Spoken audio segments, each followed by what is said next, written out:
무엇을 알아야 하는가? 라고 하는 질문에 대하여 우리의 죄의 비참함이 얼마나 큰지를 알아야 되고요.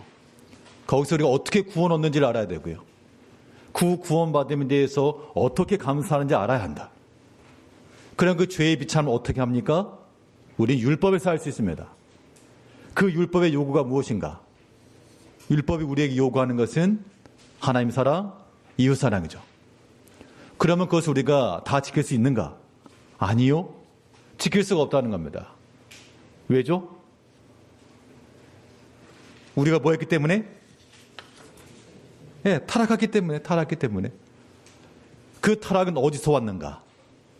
한 사람 아담이 범죄함으로 말미암아 이 세상에 사망이 들어오고, 그러면 억울하다 그랬죠. 내가 짓지도 않은 죄 때문에 왜 내가 사망이냐? 근데 이것이 복음의 시초라. 한 사람의 범죄함이 우리를 사망에 이르게 한 것처럼 한 사람 예수 그리스도의 온전하신 삶이 우리를 다 살렸다는 겁니다. 그것이 복음이라는 거예요. 그게 복음이에요. 다른 거 없습니다. 예수 한 사람으로 인하여 우리가 다 살았다. 그것이 이제 우리에게 감사와 하나님 앞에 땡큐인 거죠. 그러면 하나님께서 우리에게 그렇게 창조했지만 우리에게 지킬 수 없다 그러면, 이게 지키지도 못할 것을 왜 하나님께 요구하시는가? 부당한 것이 아닌가? 라고 하는 것이 오늘 제 구문의 내용입니다. 오늘 제 구문 질문하겠습니다. 질문할 테니까 답을 보고 한번 답하시기 바랍니다. 제 구문: 하나님께서 사람이 행할 수 없는 것을 그의 율법에서 요구하신다면 이것은 부당한 일이 아닙니까? 답: 아닙니다. 하나님은 사람이 행할 수 있도록 창조하셨으나 사람은 마귀의 꾀에 빠져 고의로 불순종하였고 그 결과 자기 자신뿐 아니라 그의 모든 후손도 하나님의 그러한 선물들을 상실하게 되었습니다. 하나님이 창조하실 때 악하게 만들지 않았다는 겁니다. 하나님의 말씀에 순종하고 그를 사랑하도록 창조해 놨는데, 그런데 그들의 한 사람의 범죄로 말미암아 그들의 불순종으로 그 후손들의 하나님의 선물을 상실하게 되었다. 우리 창세기 1장 27절을 보면 하나님이 자기 형상, 창세기 1장 27절, 하나님이 자기 형상 곧 하나님의 형상대로 사람을 창조하시되, 그러니까 사람을 만드신 것은 하나님의 성품이 반영되었다는 겁니다. 사람의 눈이 있고 코가 있는 것처럼 하나님이 눈이 있고 코가 있어서 그 형상이라는 것이 아니고, 예전에 어떤 분이 그랬다죠. 하나님을 좀 보여달라고, 하나님 어떻게 생겼는지 궁금하다. 그랬더니 어떤 목사님께서 가서 거울을 보거라. 하나님이 자기 형상대로 만들었으니까 네 얼굴을 보면 하나님을 본다. 라고 말씀을 했는데, 물론 그런 비유적 현상으로 눈이 있고 귀가 있고 그러한 하나님이시나 인격적인 하나님이란 뜻이죠. 그런 하나님은 영이심으로 하나님의 형상, 하나님의 성품, 그의 성품으로 창조해 놨으니까 우리는 우리의 믿음을 따라, 성령의 인도하심을 따라 믿음 안에 가고 믿음의 덕의 지식을, 지식의 절제를, 절제 인내를, 인내의 형제회를, 이런 것들을 공급하여 하나님의 성품, 이것을 곧 신의 성품이라 그랬죠. 신의 성품에 참여하는 자가 되게 하라. 그러니까 하나님이 창조하신 것을 부당하다라고 말할 수 없고 하나님께서 좋은 것을 창조하신 겁니다. 이걸 이제 사람이 어그러뜨린 거죠. 근데 창세기 1장 27절 그 뒷부분을 보게 되면 창조하시되 남자와 여자를 창조하시고, 어떻게 보면 너무나 지극하고 너무나 당연한 이런 이야기들이 이제 우리가 새롭게 각성해야 될 그런 말씀이 되고 말았습니다. 지난 우리나라와는 상관이 없습니다만 트럼프 대통령 취임해서 아마 들으신 분도 계시겠습니다만 그 두 가지가 주목될 만한 부분이었는데, 하나는 우리는 하나님 믿지 않겠습니다. 그런 얘기가 있었고, 그런 게 참 부러운 거죠. 또 하나가 무엇이었는가 하면 우리에게는 두 가지 성만 있다. 남자와 여자 있고 제3의 성은 없다. 제가 트럼프 대통령 아는 것도 아니고 뭐 어차피 자국을 위해서 일할 거기 때문에 우리가 별 상관이 없다 쳐도 그래도 그러한 마음을 가지고 있는 성경적 마인드를 가지고 있다는 것 자체가 영향을 미칠 수밖에 없겠죠. 그 반대되는 사람이 만일 이제부터는 남자 여자 말고 제3의 성도 인정해 준다 이렇게 나오면 이게 막 그런 분위기가 또 형성될 거 아니겠습니까? 하나님께서 그의 형상대로 남자와 여자를 창조하시고 이제 우리가 성경적 지식을 따라서 하나님의 창조가 부당한 것도 아니요 이거는 부정할 것도 아니라 하나님께서 선한 걸 창조하셨고 사람이 행할 수 있도록 창조하셨다. 그런데 어떻게 되었는가 하니 꿰매에 빠졌다는 겁니다. 그 마귀의 유혹에 빠져서 죄를 범했는데 이 죄를 지금도 범하게 되면 우리는 그 마귀에 속한 자가 된다라고 말하고 있습니다. 요한복음 8장 44절에서 너희는 너희 아비 마귀에게서 났으니 너희 아비의 욕심대로 너희도 행하고자 하느니라. 그는 처음부터 살인한 자요 진리가 그 속에 없으므로 진리에 서지 못하고 거짓을 말할 때마다 제 것으로 말하나니 이는 그가 거짓말쟁이요 거짓의 아비가 되었습니다. 이 말인즉슨요 하나님이 우리를 만드신 것은 이렇게 거짓되고 하나님 반역하고 그러라고 만들어 놓으신 게 아니었다는 겁니다. 근데 우리 잘못 사용한 거죠. 그러면 반대로 우리에게서 하나님의 형상, 하나님의 성품을 따라 살아야 되는데 만일 그와 반대되는 여기서 살인이라고 말했지만 실제로 사람을 죽이는 것만 아니고 예수님께서는 형제를 미워하는 자도 살인이라 그랬는데 그러면 우리가 만일 그러한 죄를 범한다. 그러면 우리는 하나님의 자녀라 말할 수 없고 왜냐하면 거짓을 하는 자들은 그의 거짓의 아비가 되었다. 마귀가 그러죠. 거짓의 아비라 그랬으니까 거짓을 행하는 자들마다 너그 아버지가 누구냐 그러면 마귀요 그럴 수밖에 없는 겁니다. 이제 우리가 하나님의 형상을 따라 하나님의 성품을 닮아가는 주의 백성들이므로 모든 거짓된 것을 물리치고 항상 진실함과 진리를 따라가며 이 마귀는 진리가 그 속에 없다 그랬죠. 여기서 말하는 진리라고 하는 것은 참되신 하나님입니다. 하나님과 하나님에 대한 지식이죠. 그게 없으면 우리가 이 거짓에 미혹받을 수밖에 없고요. 세상의 여러 학문과 풍조와 사상에 휩쓸려 갈 수밖에 없습니다. 남자 여자 아니라 제3의 성이 있다. 아 그런가 보다. 그게 멋있는 거다. 그런 착각에 빠진다는 겁니다. 이제 우리가 우리 마음속에 항상 진리를 담고 뭐 진리라고 하는 게 무슨 유명한 철학자들이나 그런 사람들만 갖는 게 아니라 참된 지식이죠. 참된 건 하나님밖에 없으니까 우리가 하나님을 따르고 하나님에 관한 지식을 알고 그를 알기에 힘써 나가는 것은 우리 마음 가운데 진리를 채우는 것이요. 진리 가운데 가는 겁니다. 그런 진리가 우리를 자유하게 한다고 그랬죠. 우리 모두 얼굴에는 모든 세상의 부자얌 속에서 하나의 말씀과 그 진리 안에서의 참된 자유를 우리가 누려야 되겠습니다. 실제로 그래요. 사람이 세상 일에 대해서도 양심의 거리낌이 없고 뭐 떳떳하면 이거 뭐 왕 앞에서도 담대할 수 있죠. 근데 그렇지 않을 경우에는 이거 바들바들 떨기도 했습니다. 참된 자유함은 온전한 하나님의 말씀 가운데 그 진리 가운데 거하는 것이고 우리 마음의 형제는 항상 바르고 정직하며 진실함을 따라가야 되겠습니다. 그러지 못한 모습들이 우리 가운데 있을 때 사람이 다 약함이 있기 때문에 그러지 못할 때가 있겠죠. 그럴 때마다 내가 하나님의 자녀 아닌가. 내가 거짓을 행할 때마다 이 거짓의 아비가 마귀라 그랬는데 이건 심각한 일이죠. 이제 하나님의 성품을 닮은 대로 하나님의 형상을 따라 하나님을 섬겨나갈 수 있는 우리가 되어야 됩니다. 자, 그러면 만일 이 율법의 요구에 대해서 우리가 온전히 이루지 못하면 즉 이 아담과 하와가 이 마귀의 미혹에 빠져 범죄한 것처럼 우리가 만일 범죄하게 되면 어떻게 되는가? 하나님께서 그런 신문입니다. 제 10번. 하나님께서는 그러한 불순종과 반역을 형벌하지 않고 지나치시겠습니까? 답은 아닙니다. 하나님께서는 원죄와 자범죄 모두에 대해 심히 진노하셔서 그 죄들을 이 세상에서 그리고 영원히 의로운 심판으로 형벌하실 것입니다. 여기서 보면 원죄와 자범죄라고 하는 표현이 나오는데요. 이 원죄라고 하는 것은 아담 한 사람의 죄인데 그 아담 한 사람의 죄로 말미암아 우리에게 사망이 왔다.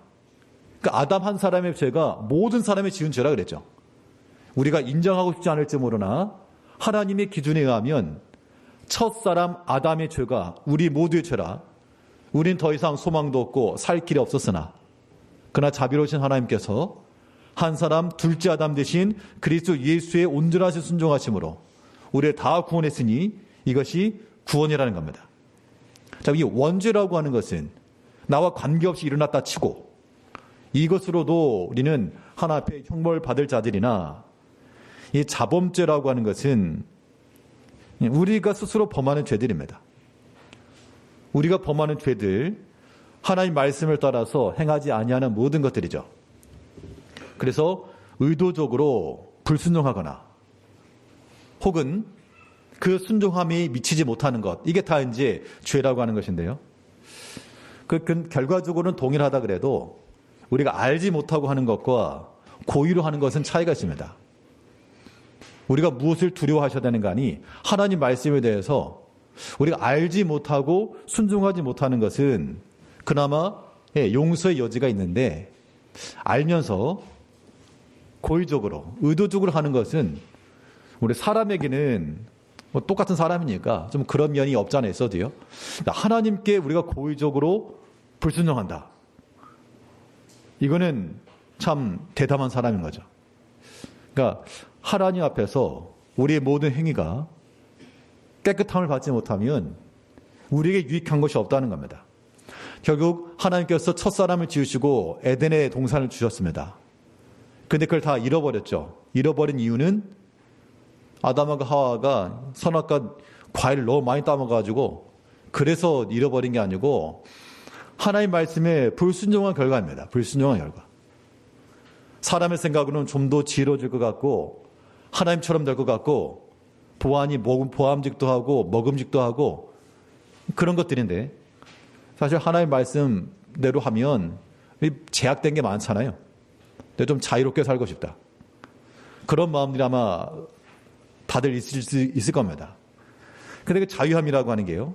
시간이 지나면 돌고 돌아서 우리 인생의 삶에서 결과적으로는 참된 자유는 내가 세상에서 마음대로 할 수 있는 자유가 아니라 하나님께 매여 있는 게 참 자유다. 이걸 깨닫게 되실 겁니다.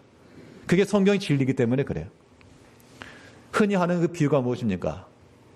줄에 매달려 있는 연을 말하죠. 연이 하늘 높이 날아다니면서 이놈의 줄만 없으면 내가 저 높은 곳도 올라가겠다 하겠지만 실상 끊어지면요. 뭐 훨훨 날아다가다가 그냥 땅에 곤두박질 치게 되어 있습니다. 결국 그 줄에 매달려 있을 때 그 안전고리를 들 때 이것이 우리의 참된 자유라 그랬죠. 예수님께서도 천국에 관한 비유에서 천국은 마치 물고기를 모는 그물과 같다. 그물 밖이 더 넓고 좋죠. 그러나 그 제한된 곳 속에서 혹은 부딪히면서 그러한 때라도 하나님께서 구별해 두신 그 구별된 자리에 들어가야 됩니다. 절대로 우리가 의도적으로 고의적으로 죄악 가운데 거하지 않아야 되겠는데요. 그 이유가 무엇인가? 그 이유는 오늘 본문 오늘 시편에 나오지만 하나님은 무엇을 기뻐하는 신이 아니시라 했습니까? 시편 5장 4절을 보면요. 시편 5편 4절에서 주는 무엇을 기뻐하는 신이 아니시니? 죄악을 기뻐하는 신이 아니시니 악이 주와 함께 머물지 못하며.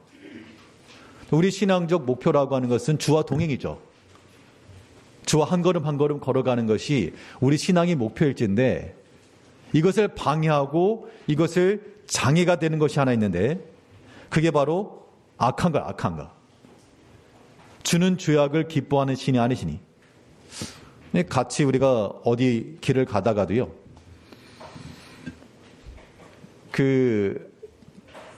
얼마 전에 어떤 상가집이 있어서 다녀왔는데 거기서 이제 아는 그 분을 좀 만났습니다. 그 네 분인데 그 오랜만에 뵈서 인사도 하고 근데 보통 이게 같이 오시는데 부부 같이 오는데 혼자 오셨더라고요. 그 왜 혼자 오셨냐? 같이 오실 만한데 혼자 왜 왔냐면 차 타고 오다가 둘이 싸웠답니다. 지금 이제 주문하러 가다가 차 타고 오다가 둘이 싸워가지고 나 내릴란다고. 그러니까 우리가 어딘가를 무엇인가 함께 한다고 할 때요. 그 함께하는 그 길, 그 과정 속에서 어느 한편이라도 내가 기뻐하지 아니하는 물론 말 때문에 그랬겠죠, 당연히. 내가 기뻐하지 아니하는 말과 행실들을 보게 되면 함께 가지 못하는 겁니다. 왜냐하면 기뻐하지 않은 것을 옆에서 자꾸 말하니까 기쁨이 없죠. 우리가 주와 동행한다 하는데 우리 자꾸 주님께서 기뻐하지 아니하는 죄악 때만 아주 신나서 골라서 하게 되면 난 도무지 너랑 못 가겠다 하고 주님께서 하차해 버리시거나 아니면 우리를 내리라 하시거나 이런 일이 발생하지 않도록 우리가 이 모든 죄악된 것들을 하나님께서는 그냥 지나치지 않으신다 라고 하는 것을 우리가 알아야 됩니다. 하나님 두려워할 줄 우리가 알아야 돼요. 주는 무엇을 기뻐하는 신이 아니시라고요? 주는 죄악을 기뻐하는 신이 아니시니 악이 주와 함께 머물지 못하며. 우리 시편 5편 4절 우리 다시 한번 읽겠습니다. 시작. 주는 죄악을 기뻐하는 신이 아니시니 악이 주와 함께 머물지 못하며. 주와 동행하는 우리의 삶을 살기 위해서 우리 안에 들어있는 모든 죄악된 것들 없는 것처럼 보이지만 자꾸 스펀지에 누르면 비눗물 나오는 것처럼 계속해서 다 없이 할 때까지 또 깨끗하게 씻고 주가 기뻐하시는 것이 무엇인지를 찾아 나가야 되겠습니다. 이러한 죄악들은 결론적으로 무엇으로 해당되는가? 이 죄악들을 계속해서 하게 되면 하나님의 진노가 임한다 그랬죠. 로마서 1장 18절에서는 하나님의 진노가 불의로 진리를 막는 사람들의 모든 경건하지 않음과 불의에 대하여 하늘로부터 나타나나니. 하나님의 진노가 나타나는데 하나님께서 아무 때나 기분 나쁘다고 진노하시는 것이 아니고 진리를 막는 자, 참되신 하나님, 또 하나님을 아는 지식을 막는 자, 고의적으로 막는다 그러면 이거 하나님과 한번 대항하자는 거죠.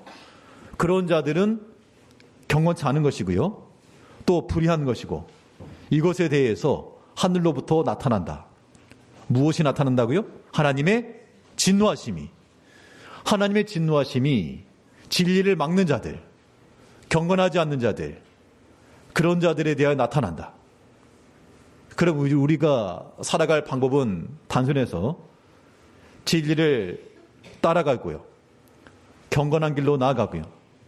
모든 불의한 것들을 다 버리고 이것이 우리가 살아서나 죽어서나 그리스도 예수의 것으로 살아갈 수 있는 방편이 되는 겁니다.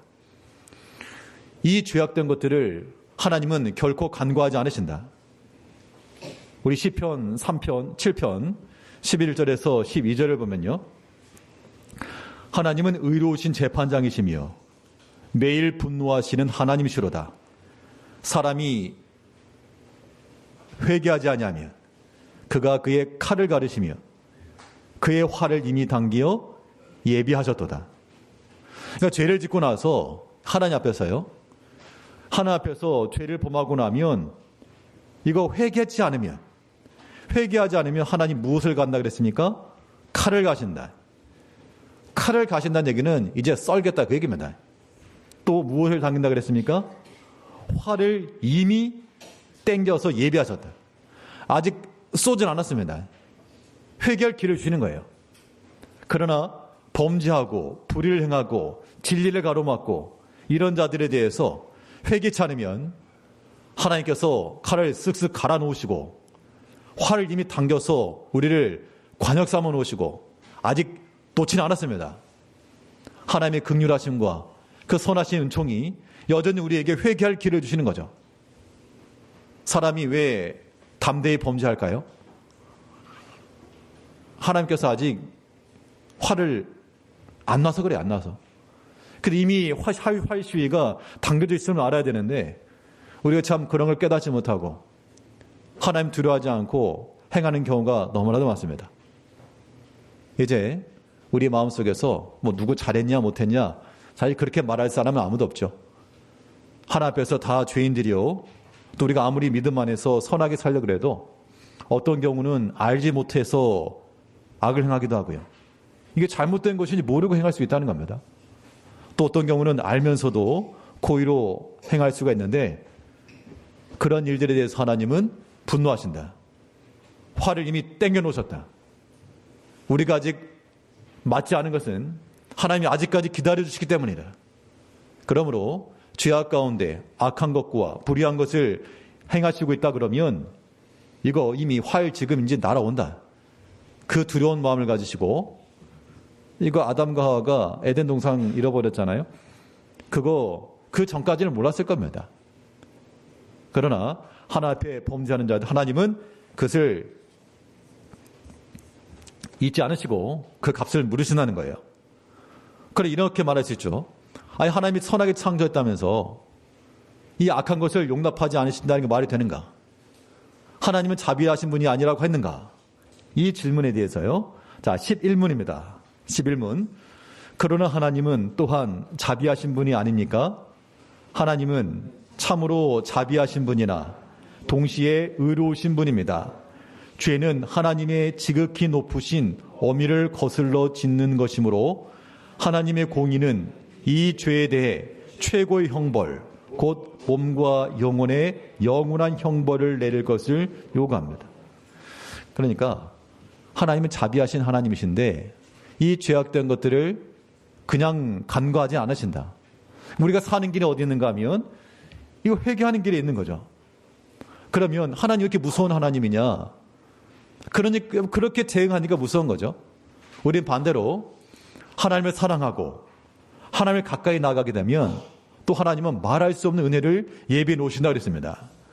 우리 출애굽기 20장 6절 말씀에서 나를 사랑하고 내 계명을 지키는 자에게는 천대까지 은혜를 베푸느니라. 다시 한번 같이 읽으시죠. 시작. 나를 사랑하고 내 계명을 지키는 자에게는 천대까지 은혜를 베푸느니라. 그러니까 하나님이 우리에게 형벌하시고 분노하시는 그런 하나님만이 아니고 그를 사랑하고 마음을 다하여 기쁨과 자원하는 마음으로 주를 섬기는 자들에게는 이 천대까지라고 하는 것은 하나님의 무한하신 은총이라는 얘기죠. 하나님의 이러한 은혜를 받는 여러분들이 되길 바라겠습니다. 지난 한 주 동안에 제가 좀 속으로 칭찬했던 한 사람이 있는데요. 예. 우리 그 새벽에 이렇게 나오는 중고등부 학생이 있었습니다. 그 중고등부 학생들을 보고 청년들도 우리에 뒤질 수 없다. 선교 가기 전까지 좀 해야 되겠습니다. 그렇게 자원하는 마음을 가지고 나왔다 그래요. 그러니까 누가 큰 사람이냐? 오래 믿었다고 큰 사람 아니고요. 믿음이 있으면 큰 사람 되는 겁니다. 우리가 그런 면에서는 아이들에게라도 우리가 배워야죠. 그 믿음에 있어서. 그러니까 아직까지 학생인데 아이들인데도 불구하고 하나 앞에서 어떤 일을 준비함에 있어서 그 자원하는 마음을 했다는 것은 우리 기성세대들이 조금 경각심을 가져야 되겠습니다. 이건 뭐 차별하려고 하는 말이 아니고요. 이런 것들에 대해서 우리가 그런 마음 가져야죠. 때로는 우리의 신앙의 개발, 신앙의 어떤 성장함이라고 하는 것이 이 부끄러움을 지각하는 데서부터 있는 겁니다. 내가 목사가 돼가지고 그럼 되겠는가. 그런 것을 내가 깨닫는 순간 더 나은 방향으로 나갈 수 있겠죠. 우리 신앙인들, 우리가 특히 올해 인직투표하기로 했죠. 오늘 당에서 좀 논의했습니다만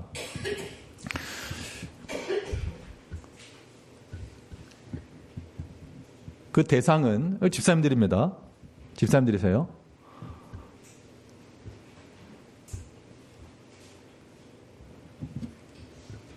그러한 것들을 염두에 두고 있는지, 마음에 두고 있는지, 기도를 하시는지. 아니, 애들도 하잖아요. 애들도 선교 앞두고 선교 끝날 때까지 물론 어떻게 될지 모르지만 그래도 그 마음을 가지고 시작을 하잖아요. 올 연초가 돼가지고요. 그러면 연초가 돼서 제 마음 가운데 한 가지 감사한 것은 그래도 작년과 달리 성도님들 함께 이 신방에 참여하고 교회 와서 함께 예배하고 그래서 각 그런 가정들의 이야기도 듣고 그런 면에서는 첫 시작을 참 기쁜 마음 시작을 했는데 한편으로는요. 분명 우리 임직투표라고는 중요한 거잖아요. 교회 가운데 일꾼 세우는 거니까. 그런데 대상은 집사님들인데 생각하고 있는가? 마음에 염두를 두고 있는가? 이제 그런 생각이 들었습니다. 뭘 직분이라고 하는 거야. 우리가 하나 앞에서 받는 거지만요. 우리가 마음을 두고 힘쓰셔야 됩니다. 사람이 보기에 부끄러워. 그리고 왜 사람 앞에서 생각하려고 그래요? 하나님 앞에서 믿음만 하는 거잖아요. 믿음에 중요한 일이 있으니 이거 놓고 기도해야 되겠다. 그런 마음을 가지고 힘써 참여하시고 그런 마음들을 가져야 됩니다. 하나님을 사랑하고 그 계명을 지키는 자에게는 하나님의 무한하신 은혜가 임한다. 우리 이 말씀 있는 거잖아요. 여러 가지 어렵죠. 상황도 바쁘시기도 하고 피곤도 하시고 그럴지라도 하나님의 사랑의 증거라고 하는 것은 그런 어려움을 뚫고 나가는 겁니다. 그러니까 너무나 수월하고 너무나 당연한 것이라면 기대치도 안 들어요. 근데 우리가 전혀 기대하지 못했던 그런 모습들을 보게 될 때 힘을 내는구나, 수고를 하는구나 이런 겁니다. 우리 요즘은 그런 걸 느껴요. 우리 학생들, 청년들을 통해서 더 은혜를 받고요. 올해 또 새로 이 집사로 임직되신 분들, 임명되신 분들 계시잖아요. 그분들이 도리어 힘써하려는 모습을 보고요. 뭔가 지금 바뀐 것 같습니다. 물론 이게 못하신다 그런 의미가 아니라 우리가 경각심을 갖자 그런 의미에서 좀 더 힘을 내자 그런 의미에서 드린 말씀이니까 오해하지 마시고 지금까지 해오신 대로 믿음 생활 하시되 더 힘을 써서 하나님의 사랑하는 마음을 가지고요. 그 계명을 지켜 나가야 됩니다. 하나님이 자비하신 분 맞아요. 하나님을 아끼고 사랑하는 자들. 어렵다면서요. 상황이 어렵다면서요. 그런데 우리가 하나님 없이 그럼 뭘 기도하면서 사는 겁니까? 하나님 없어도 우리 살만 하신 거죠, 그러면. 다른 세상의 것이 충분히 주어지면. 그건 신앙이 믿음이 아닌 겁니다. 아닌 거예요. 이제 우리가 다른 건 몰라도 하나님 앞에 예배하는 것이나 기도하는 것은 우리가 보내줍시다.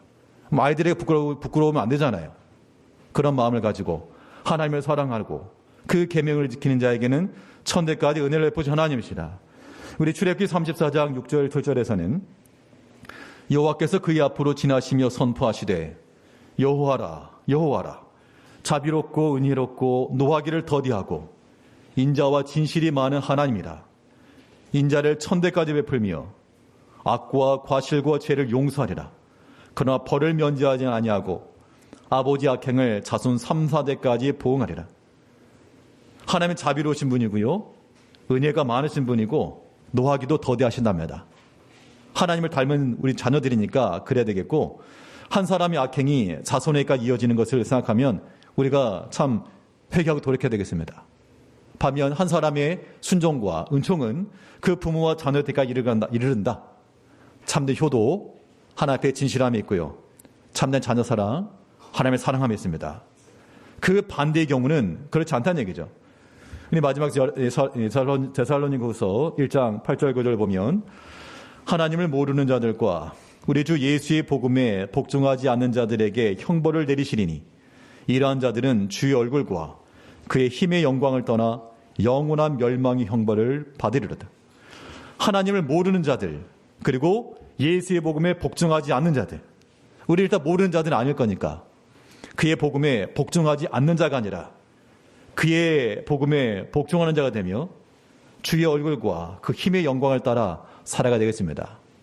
이제 우리의 유일한 소망이신 주 예수를 위해 살되 우리 가운데 죄악된 것을 용납지 않으시고 면책하지 않으시고 면제하지 않으시고 값을 물으신 하나님이니까 하나님 두려운 마음으로 다 회개하시고요. 활이 이미 당겨져 있다.